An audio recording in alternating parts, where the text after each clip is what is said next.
Hi Pisces, welcome to your quantum reading with me, Jocelyn, the Quantum Queen. This is, of course, for Pisces Sun, Moon, or Rising. And as always, welcome to my cross watchers. Cross watcher, you could be dealing with a Pisces, and the message could be for you. So feel free to take it however it resonates with you and your situation. Yeah, keep in mind that these are general and timeless readings. And if you guys are wanting to book a one-on-one, my website information is down below in the description box.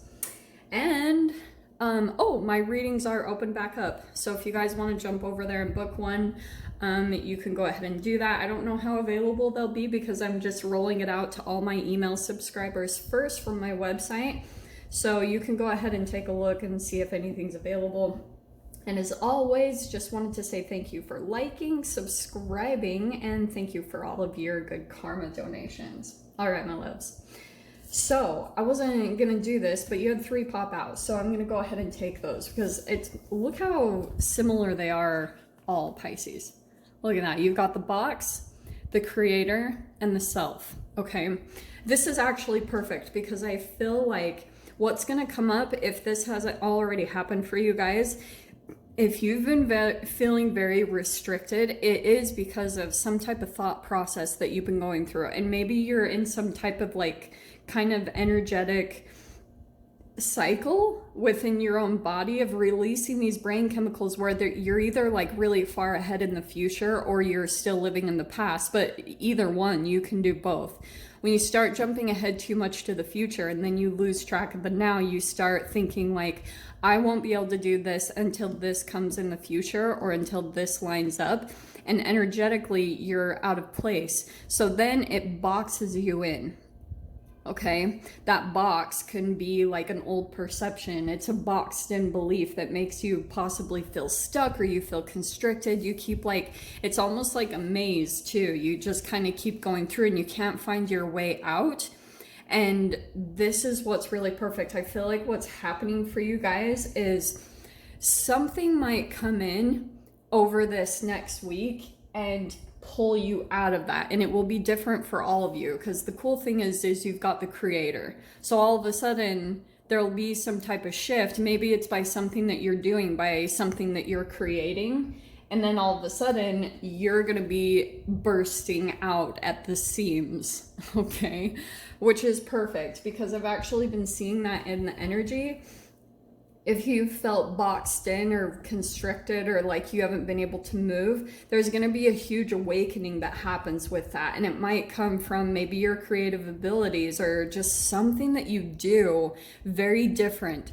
Especially right now, it's you're going to get really creative when it comes to some type of thing. And when you come out of the box, when you shift out of that archetype, it usually is these explosive type of energies where all of a sudden you're back in alignment, you're back in the present moment. There's just something that will come in, and maybe it's a person for some of you guys, maybe it's a situation that's totally just gonna be boom boom, and then you're just gonna shift into exactly what you're meaning to do right now, what you've been wanting to accomplish for yourself, but you keep projecting it out towards the future, and energetically that's disconnecting you from what you could be doing to really shining to the ability that you have. So let's dive in. Let's see what other details want to come out about this, because I do feel for a lot of you, it might be a human that you call into your experience to help you burst this out of yourself, okay? Because that's sometimes how you can get the ball rolling. If you're trying to get some momentum behind of energy moving, sometimes you'll call in a human. So don't get too caught up. Yeah, you might pull in a romantic interest, but sometimes they're not exactly meant for that. Know what I'm saying? You can start thinking, oh, is this my soulmate or someone that I'm going to spend the rest of my life with? And sometimes they're just catalysts for right now, okay? Very first card you have popping out is the Queen of Pentacles. So for some of you guys, this could either be related to your diet and your health or to your money, okay? Either or. It really depends on for all of you, but those two are interconnected. So if you've been wanting to make progress in your health or something like that, something could come in. Now, it could be an earth sign that you're pulling in, like a Capricorn, Taurus, Virgo, someone that maybe wants commitment with you. Let's keep pulling. Oh, okay. So yeah, overhead, Three of Swords. That could be either some type of heartbreak or it could be health issues. Okay, that's why I was saying those are kind of perfect together. If you guys are feeling like you're going through some type of a heartbreak or betrayal, that could be possible with the Mercury retrograde. It might be resurfacing like another level of that energy, which could make you kind of again realign. Like maybe you'll start getting really organized and getting really dedicated to what you need to do to take care of this energy, because that is the catalytic energy in and of itself, is some type of heartbreak or any type of third party situation. Like that's really going to shift you out of it. Yeah, there's the person. What was I saying? You have the Two of Cups right there. So yes, you're probably going to call in a person. So just heads up, this connection, yeah, it's a Two of Cups. So a partner is coming in, a friend or a lover, whoever it is, to get you here, to get you back into yourself. Exactly what you're wanting to do. There's the person, okay?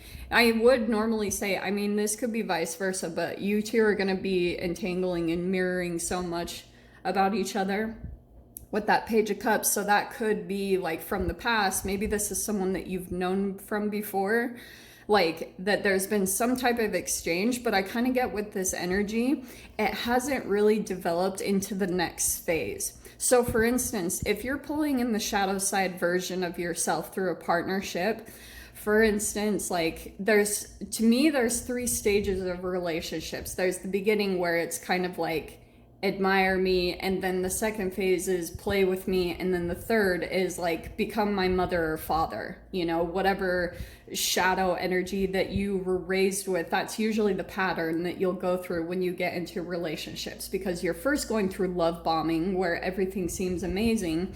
And that's kind of what I get with the Page of Cups, is kind of like it's the newness of the relationship, but it didn't develop more into that. It's possibly trying to right here, like I said, either friendship or a lover.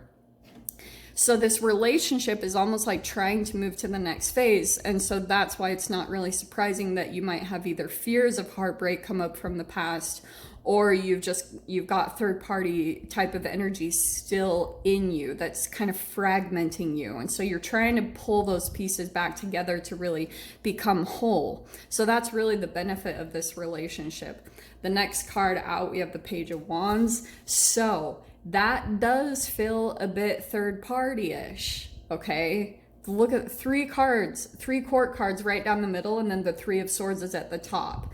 So if you guys have a person come in, it's almost like you will have someone come in that's more emotional and maybe even wants some form of commitment, that someone who really does want to share time with you, Pisces.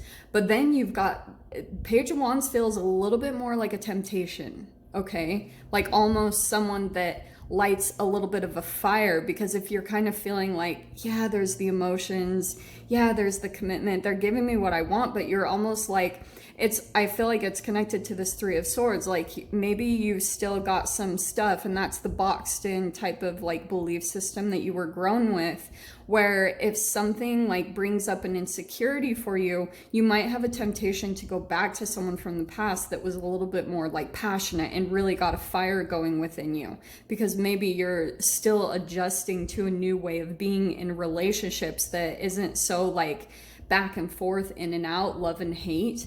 You're moving into more of emotional connections, more of people that want a commitment with you, Pisces, which is very different. In the fear position is the Seven of Pentacles.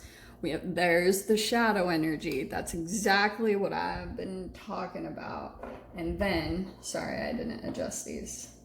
What am I gonna do? So that's kind of what I'm getting over there, is there's that shadow energy. In the mind, we have the Fool. So there you are. In your mind, you're like, I want a new chapter. I want a new way of being. But then you have the chemical side of you that is possibly pulling you in that direction that I was talking about when it comes to maybe a temptation or the old way of being you, the old way. And that could not be more perfect. We have your final outcome card is the Death card, which is Scorpio. And we just barely moved into Scorpio season. So there it is right there. There's your transformation, Pisces. But it's almost like before you get to this brand new chapter, this new way of being that you've been wanting, your shadow energy is coming up. And there could be like fears of commitment or like fears of really sticking to someone that might surprisingly come up to the surface for you, Pisces. And that's probably the thing that you'll have to take a look at and really deal with before you can really get to your ultimate kind of transformation. You know what I'm talking about? But just wait, because this person is really going to open up a lot for you. I can see that. And like I said, especially with these energies, with Mercury in retrograde right now and Mars in retrograde, I would not be surprised if these are all past people, okay? With this Three of Swords. And your doors, this is perfect. Your doors that are opening here, you have the Odyssey and Walkabout. You discover your path in sacred walkabout. The trees are your people. The earth is your tribe. In indigenous lessons, you find the will to survive. Take in the beauty of country lands and botany. Explore the wonder like a gypsy traveler's odyssey. So Pisces, this is about kind of getting grounding, going and connecting with nature. I almost feel like that might be the more beneficial thing for you to do because your shadow energy is going to come up. And I feel like, especially in this Scorpio season, with all these planets doing the thing, you might have a lot of stuff come up to the surface. I'm not worried about you guys. I think you can handle it, but it's really going to push you into your true authentic self. Such an amazing transformation. So Pisces, I'll dive into the extended. We'll see whatever other messages want to come out. So if you guys want to join me over there, of course, feel free. Go down below, click on the Vimeo link, and I'll see you over there. But Pisces, if this is where we leave things, I'm sending you guys so much love, wishing you all the very best, and I'll see you in your next reading. Take care.